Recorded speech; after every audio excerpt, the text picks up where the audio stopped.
Yeah, hello. Very warm welcome to all. Welcome to KDRTV Live tonight. Glad to have you on again on a continuation on that discussion we started a few weeks ago, talking about gambling, a major addiction within the African immigrant community here in the United States. So whatever you might be tuning in, happy to have you on, and we thank you obviously for welcoming us to your smartphones or homes. I think it makes us feel very comfortable. So honored again to have on the show today. We have two experts in this industry, and particularly we have Dr. Richard Oni, who has been a regular friend to the show, and our dear sister, Billy Banjako, who will be talking about gambling and as a major addiction within the African immigrant community. Quite frankly, it's a topic that I didn't think about a few weeks ago, but having taken time to talk about it, gone to a couple of casinos, and having spent time to read about it and watch quite a number of YouTube videos about this subject, it really is a major problem within the community. The only problem is that we do not even know it actually exists. So for us to really have a good understanding of what it is and in a language that we all understand, I'm going to hand it over to the experts to help us do this. And we'll begin with Billy Benjako, who is also an expert in this particular area. If you don't mind, very quickly reintroduce yourself to our viewers and then define what that really means, Billy. Good evening, everyone. I'm glad that we're here again. We're able to continue to do this. The last time we had a lot of good response, and this is good. We're excited that the community is responding. My name is Billy Banjoko. I'm a psychotherapist specialized in marriage and family. I'm also a certified gambling addiction provider. So I'll ask Dr. Oni can, like, after his introduction, then we'll go back to, define gambling. Good evening. This is Dr. Oni. I was here last week or 2 weeks ago and in joining with Billy Banjoko to discuss this topic. My area is in behavioral health, and I've been in this field now for quite a number of years. And this topic seems to be another area that fit into what we do in our profession. And so I'm happy that many of you will be watching us again. At this session, we have two more still coming. This is going to be the second one and the third and fourth. So we will really appreciate you attending this so that you can get the full gist of what this topic is about. Thank you very much. Make it easier for our viewers as Bill takes over to explain what this. What we're going to do here is to request our viewers.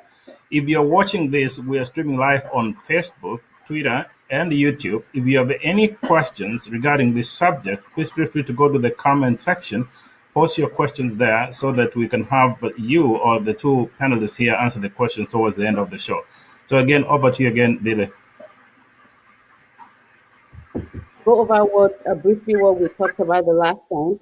I'm just going to describe what gambling is before we move into the pathology of it. So gambling is just simply when you risk money or something valuable to you in a game or in a bet with the hope of winning something back. So you risk something, like, okay, I'm going to, and the outcome might be good or bad, but you're risking that and you're taking that risk. So that's what is considered gambling. So now a lot of people ask me after the last show, well, I mean, gambling is not always a problem. Some people do it for entertainment, right? So now when does it become a problem? Just like with anything, like Dr. Oni mentioned the last time, that even if you drink water in excess, it becomes a problem, right? So I'm going to define what problem gambling is, and we're going to go over what the symptoms are. And these symptoms are things that you look out for within yourself. Am I feeling this way? Or people that surround you, are they noticing things like that? So I'm going to go ahead and define what gambling addiction is when it becomes what the term addiction. So gambling addiction is also, there are many terms to qualify gambling addiction. It's known as gambling addiction. It's known as pathological gambling. It's known as compulsive gambling, and is known as problem gambling. It's also known as gambling disorder. So there are many terms, but they all mean the same thing, right? And what do we mean by that? Is the kind of impulse control disorder, right? What do I mean by impulse control? That means the person has difficulties with resisting urges to engage in behaviors that cause harm or excessive behaviors, So you have this impulse, you have this urge, but you're just unable to control yourself. So the urge is so great and creates so much tension that the person can only be relieved by even gambling some more.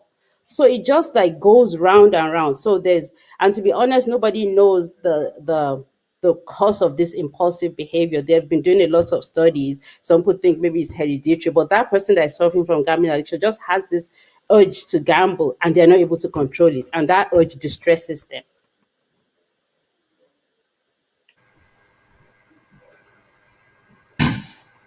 Okay, good. Thank you. Good background there.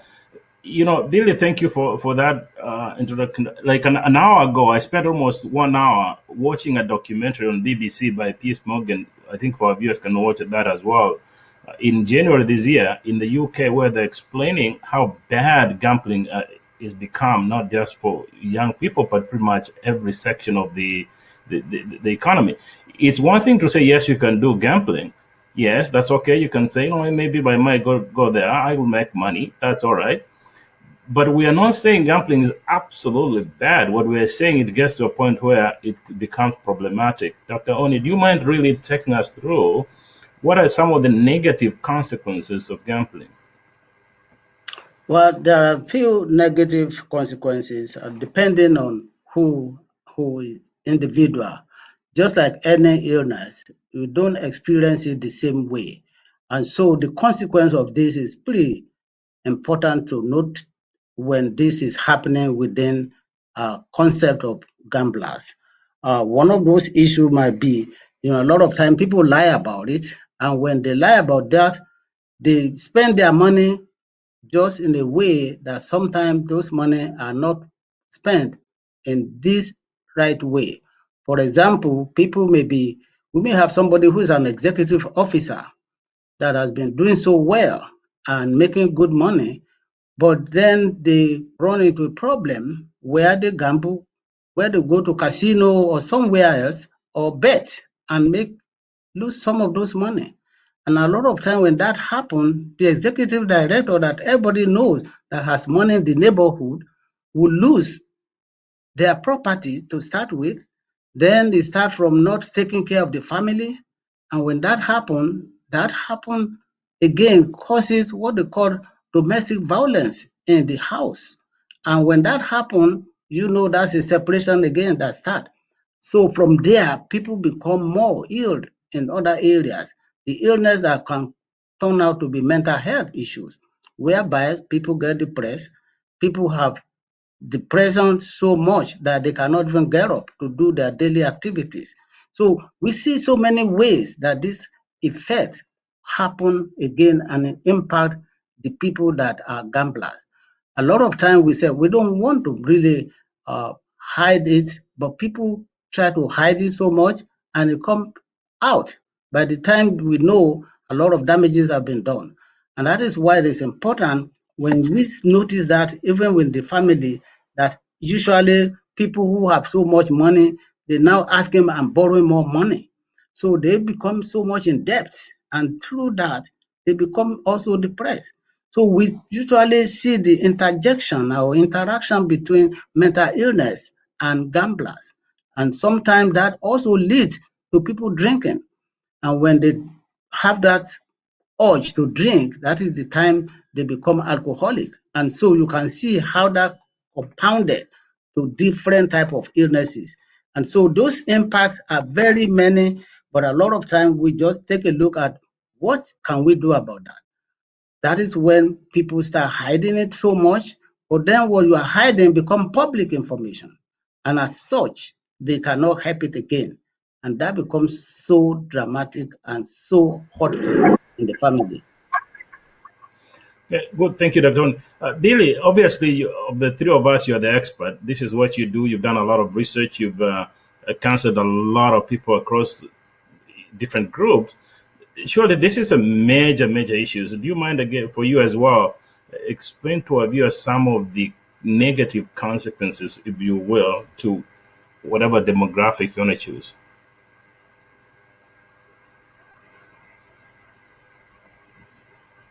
Symptoms, because like they have to know so that people who are struggling will know if I'm feeling this way, I might be addicted to gambling, right? So one of the symptoms is when you are preoccupied with gambling, you are thinking about it. You're sitting at the dinner table with your children, but your mind is like, how am I going to get to that casino? How am I going to? That's one of the symptoms. But people around you do not know that you are processing that in your mind. So that's one thing for people to be mindful of. Another thing is you go to gambling and then you realize that you're using larger amounts of money to gamble. So you go to the casino today, you bet $100, right? And then and then you don't win anything. Then the following time you bet $200. Then you go, okay, like I need to keep going higher and higher. Then there's a problem developing there, right? Or when you think, okay, I'm doing this too much, I'm spending lots of money, but you're not able to stop. That's part of the impulse control I talked about.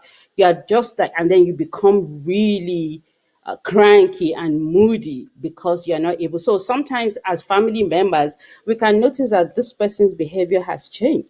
It's not always substance abuse, like people, when you talk about addiction, people think about substance use, alcohol use, but there are other addictions that overlooked, and one of them is gambling addiction. So when you notice someone around you being cranky, it might not be drugs. It might be a gambling problem because they are so overwhelmed by the problem that it affects their mood, right? Another thing is some people use gambling to escape stress, to escape life problems, right? So and stress, as we all know, stress is a key factor in addiction. Any addiction at all, stress leads to addiction. So some people use this gambling to relieve stress. That's a huge one. So, I mean, we as Africans, we don't take mental health issues, like our attitude towards mental health, still needs work. So when somebody is stressed, instead of like consulting a mental health professional, they use addictions to help themselves, and gambling is one of those addictions. One more thing I want to there's one more thing I want to mention. When people lose money in the casino, now they keep going back. They keep going back to win back that money that they lost. It's called chasing the loss. And the more you gamble, the more you lose. You're never going to get to that. You're never going to recover that money that you lost. So that's another thing to look out for. Okay, I went to the casino, I played, I lost, and then I keep going back. Maybe I'll win the money back. So those are some of the symptoms that I wanted to go over. And in So, addition to that, okay. okay. Okay, before I get to Jerry, Richard, in a moment, and you can as well add to what I was watching a documentary on BBC. To your point, Billy, I know the documentary I was watching, I showed that especially young people, they do spend a lot of time in the casino. In fact, some of them spend even their entire paycheck. They go to the casino with the hope of making more money, and then they also come to their families. They lie a lot, go take credit cards, and then go back to the casinos. At the end of the day, they've exhausted all the credit cards and they're miserable. Is this something that you've seen in your practice? You can add on the same. And then I saw another documentary where they're showing the wife was very concerned about the husband. I think Peter Shelton, very senior person in the UK, where he spent a lot of the time in the casino. And the wife was wondering what happened. She decided to do investigation and realized that the man was losing millions of money in gambling. Is this something you see in our community? Add on to that so that we also hand over to Dr. Oni. Across all communities. But you should have in mind that right now we don't have a lot of studies done on people within the African community. So a lot of the things that we're talking about is about gambling in general. So this outreach is going to help us be able to gather some research that we can now conclude that this is exactly how it is within our community. Right. But as far as people committing, like people spend the whole time in the casino, and then some people, gambling leads to people becoming like criminals. The people commit criminal activities just to get that money to gamble. I'm going to give a quick example so that we don't. So there's this This, I'm just going to give an example. It's not a patient of mine, so I'm not quoting any case I've handled. However, while we were doing the program, we're told about this lady who worked in the government office. She worked in the court system. She was in law school trying to become a lawyer, but she had a gambling problem that nobody around her knew until she started committing crimes, and she started robbing banks.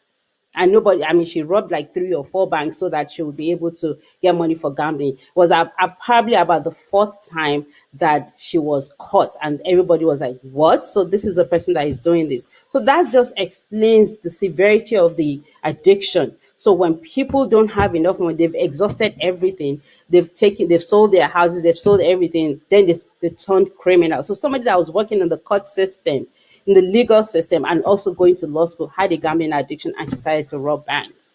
So Okay. Yes. So thank you, Dr. Oni. You want to add on that? At the same time, we're going to ask Yeah, our I viewers just who are watching. Go ahead. I just want to add to it to say, yeah, this is what is really happening, especially when people have been hiding it and hiding it for so long. Just like drug addiction, when people will steal money or even rob bank just to go and get drug. Some people will go to pharmacy store and take the narcotic medications there, all the psychotropic medication that get them high. So this is similar to that. The only difference here is people are spending their money, but these people are taking something that they ingest in their system. So that is really interconnected. On the same note, on you, let me stick to you for a minute, Dr. Oni. You know, we're talking about the negative consequences on individuals, but also the consequences on the family unit, and there are also consequences on the larger community, correct? Individual, which just like I mentioned before, this lead to a lot of separation, divorce issue. Sometimes it leads to some abusive relationship, and to the extent that people are scared when the husband goes home, or when the guy gets home because he has spent all this money, he gets more angry and take the anger on everybody around him or her. And that is one of the consequences when we talk about how your behavior affect the entire family. It also affect the community because it becomes a community nuisance. When a person continue to borrow money here and there, all they talk about, you are avoiding gossip, but because of your own behavior, people are able to gossip about you. And it becomes, they say, people are talking about me. Well, you caused that. And so a lot of time when you think you are doing it to yourself, it affects other people. And when you get that money too, you spend it alone. So when you don't have it again, people now say this man has been wretched. And so when you look at that in the community event as well as individual, gambling is very, very important to make sure that when somebody is doing it beside you, having that behavior, that we can advise as much as possible. Because a lot of time we may just ignore it, but you don't know tomorrow it might become your own problem to take care of. And so we cannot afford, especially Africans that are so much of interconnected. I see you today in an event, tomorrow we see each other, and so we cannot say what happened to you is irrelevant to me. So we are, especially in African community, we are each brothers and sisters keepers. And when things happen like this, we need to make sure that we are able to intervene, and your intervention has to be more of not blaming it. If you blame the offense or the offender, then that becomes a problem. They will not tell you again until it becomes so big and you start saying, how come you didn't tell me before? I will say, well, I'm afraid you might be very judgmental. So when we talk about gambling, we are really talking about the compulsive type of gambling, not people that say, oh, I'm just doing it for fun, but this fun leads to these consequences. So that is why it's better to be proactive than being reactive. And a lot of time, what we do when we have this bad behavior that we display, we become very reactive to it. So sometimes it is important for viewers to be able to know if you have that in your family, be more proactive than being reactive to the event. Sorry, I think some noise back from there. That's okay. So, Bill, back to you. Add on to what Dr. Oni is saying. You know, the way I understand it, there's African socialism. The truth is that the Africans we are very interconnected, and generally speaking, we are very judgmental. That's the truth. You know, if you're behaving in a way that suggests otherwise, people are going to talk about you behind your back, and quite frankly, that has negative impacts on the family unit and the larger community. What's your take on that, or if you're going to have additional thoughts? From what Doctor said, we as Africans, we have to start changing the narrative. Right. That so like even in the Western community, no one looks down mental. I mean, like, some people look down mental, but it's not as bad as us within the African community. We have to start changing the narrative of that stigmatization that follows us with mental health, with addiction. And we have to work from the inside out, you know, just like what we're doing right now, doing the outreach, letting people be aware, normalizing things. You know, of course, gambling addiction is not a normal thing, but I mean, just normalizing the conversation. You know, we're open, we're ready to talk about it. You know, instead of it now moved from something that is shameful to something that everybody is aware of, and people know that they can get help. Help is available, you know. And then we have to change the narrative of people feel okay, like if I go seek help, the whole community will know, you know. That's another thing, you know. But we are sworn by ethics. The ethics of our profession does not allow us to, you know, talk about people, you know. Even if I see, we're so guided by ethics that even if I see you in public, if you're my patient, my client, and I see you in public, I'm not even going to say hi to you, you know, unless you approach me and talk to me. So those are the kind of things that we need to let people in the community know, you know, before they start feeling comfortable about it. Something to that You know, too. Bill, you have a few questions to answer before that, but I want to get back to Dr. Oni. There's this question I know it's repetitive. I apologize for that. But the African men, especially you and I, Dr. Oni, it's not easy for an African man to acknowledge weakness. But that's a plain truth. But you're an expert in this area. What is your take on the African men's understanding of this issue? What does it take for them to understand? Well, you know, that is another issue. People talk about culture. See, culture is not static. Culture is very mobile and fluid. And so when men say men don't do this, that's crap. That's not true. A lot of time men just punish themselves. We punish each other by saying, "Oh, I'm a man, I cannot do this." We are human being. You are human being, and you have to act like a human being. That means you are flexible to make mistakes. Some things happen that could be one-time mistake, and you have to accept that. And I think that's one of the issues with African men, that we get into deep that nobody can save us again. And that is why sometimes men will say they're in charge. But I kept telling people that men are not really in charge. We have an illusion that we're in charge. Whereas when issue come up, we know we cannot resolve it. We have to look at some women around you to help you solve the problem. So even in Africa, we have a saying that if a man sees a snake and a woman come and kill it, is that not the snake not to bite anyone? That's what the importance is, not the matter of who killed the snake. And so a lot of time we just use this for cap out, just to pretend to be in charge. We are not that in charge. So in terms of mental health, I know that there was a study we did. I was part of that study. Men would not talk about mental illness when they are alone or with some group. But if they are among men, we did that study at the barber shop. When you go to barber shop for men, that is where you hear a lot of things that they will never say anywhere beside that barber shop, because everybody there becomes a group therapist. They see each other, they talk about this. Sometimes people even meet there every Saturday when they go to have their hair cut, whereby they talk about issues that affect them, even their own personal issue from home.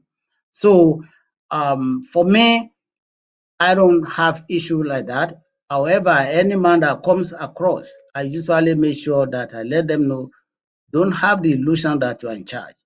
Have the illusion that you are just a human being and you are bound to make some mistakes. So thank you, Doctor. We are having several questions coming in, and for obvious reasons, I see people texting me questions on my phone. If you don't mind, put those questions on Facebook on the comment section. Our technical team will get those ones. Again, privately, Dr. Oni, Billy, I've sent those on your text message as well. But if you don't mind this question, and Ben will put that on the screen shortly. The first question coming here from Eric Taylor is saying, is it true that depression may run in a family, or is that an old wives' tale? There are the questions. So, Billy, do you want to take that first? Yeah, I'll tell you, and doctor, I mean, like, I just want to say quickly, to be honest, the cause of depression is still not very clear, right? There are some genetic components in depression. However, upbringing also contributes to depression. Your lifestyle also contributes to depression. So I don't know if to say it's an old wives' tale, it's like yes and no, because there's been found that there's some genetic composition that contributes to depression, but that's not the only thing, right? So, and then some people might share the same DNA, but they don't have the same, like the same disorder. So it goes, there's still lots of studies that need to be done in that area. But I'll not. So to be honest, I won't say it's as an old wives' tale. There's a little bit of tale there, but it's true. So a doctor can take that because we're almost out of time. I would not consider this as a, old wives, tale. However, we know that research show that we have more women issues of depression than men. It's in the research. And I think it has to do with, from what they said, they proposed or propounded some relative issues that women have different type of hormonal changes. And when that happens, when they have a childbirth, they see there's childbirth depression. There's a name for that too, which I can't remember right now. And so because of that, it seems like they attack it or attach it to more of women issue than men. But again, it's an illusion because these hormonal changes, yeah, those are temporary sometimes. And depression, it's so hard to define this or to say this is the main cause because each person has, I would say, each person in life has gone through some days where you just feel like not doing anything. Today I just feel like I want to be home. I don't want to do anything. If that continues for a longer time, that is when you can start checking this out to say, gee, am I suffering from depression? But just because today the weather was so crummy out there, in winter time you don't feel like you want to go out or do something else, but that doesn't really mean you are depressed. So it has to be clinically to the point where the day activities are being affected for a long time. That is when we can say depression. But when it comes to medication or intervention, again, people experience this differently. Some depression, people will take medication. If you find the right medication, it will help you. It will help you to slow down to the level where you can go through therapy so that you don't rely on medication for too long. But if it's really very clinically prone, then you might have to take some medication so that you can now calm down and be able to have conversation. And so sometimes it's good to use both of them depending on how serious depression is. So I don't know if this will help this person, but don't dismiss the idea of depression. It does happen and it's real. Something quickly to what Dr. Oni said. When you talk about women have more cases of depression than men, right? I'm going to relate that to gambling, right? Actually, in gambling addiction, more men gamble than women. Men start to gamble earlier, at an earlier age than women. However, women progress quickly, faster than men do. So what I mean by that is women, like, okay, you're doing it for entertainment and everything, but women progress rapidly. Do you understand? The reason behind that, I don't know, they're still studying why, but women progress rapidly, so that relates to how, like, we're emotional, more emotional than men. I just wanted to put it out there. It's interesting that men gamble more than women, but women like go deep faster than men into gambling. Saying if my wife is taking a lot of money all the time and spending a lot, I should be concerned, right? Other things like jewelry or clothes, I don't think you should. That does she's going to the casino. Well, if it's going to different places to just spending, we might look at some other type of addiction. Impulsive behavior, exactly. That kind of impulsive behavior. It's Friday and she's going shopping all the time with her girlfriend. That's as good as to say, this is not a good sign, right? Frequent and how much you spend there. Yeah, something else. You had an additional question. Did you want to add on the same before we finish up today? Well, there was one thing I wanted to mention as part of the consequences of gambling. We didn't have time. So, suicide attempts is high. It's like 17% of people who are going through treatment for gambling addiction will attempt to commit suicide. So that's something I wanted to put out so that people can know the severity of it. And again, this figure that I put out is within the US in general. We haven't done any studies among the African community. But I just wanted to mention that as high as 17% of people going through this addiction try to commit suicide or commit suicide. Do the same. Hello? Okay. Dr. Oni? Well, yeah, when we talk about this research and numbers, we need to be sure that I want to explain that to people that when it comes to study of immigrant, it's usually an estimate. It's so difficult to get enough number to confirm that this is really evidence-based. But we do know just in some theoretical thing that these are happening. And sometimes we may not have the figure for it because we are not open to research. A lot of our people are very, very conscious of that. And so we may not get accurate figure. And that is why a lot of research have been saying, oh, it's an estimate, about this, about that. So they're not really sure when it comes to immigrant studies. Thank you both. I'm going to give you one last before we finish here in a minute. Do you mind, Billy, take 1 minute to make a closing statement to our viewers, please?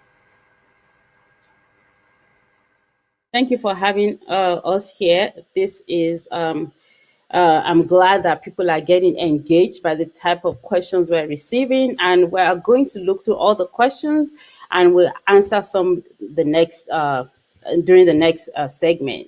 I'm glad that people are engaged, and this is exciting for us, and hopefully we'll continue to do this for a while. So thank you. I'll see everyone next time. Thank you. And that's the chief of that's the chief of a closing word. Billy already closed it well. I will just add that it is important that we continue next session because there are other topics coming up that we did not cover tonight. And in order to really get the good gist of this is to attend all the 4 series. And that way you'll be well informed. And again, this is a project of Department of Human Services of the state of Minnesota.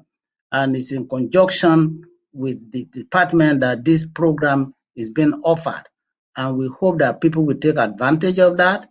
The treatment is free. You just need to be honest with yourself and be able to help yourself because we cannot stop people from gambling. They have to stop that behavior themselves.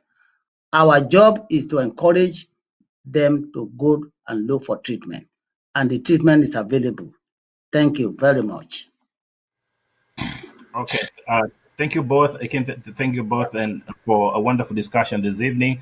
I want to take an opportunity, by the way, we've been talking to Dr. Richard Oni and our dear sister there, Billy Benjako, who've been talking about gambling, a major addiction within the African immigrant community. We also take a moment to thank the Department of Human Services here in the state of Minnesota for sponsoring this program. And I think it's because they recognize a major problem within the community, and they've extended the service that we're doing here for the next few weeks. So again, we will be having a number of series again. We'll be back again next week on Thursday, same time, 7 Central Time, to talk about gambling effect on different demographics within the African immigrant community. So please do tune us again next week for the same. But again, if you have any questions regarding this particular subject, feel free to go on our YouTube page or Facebook page and Twitter.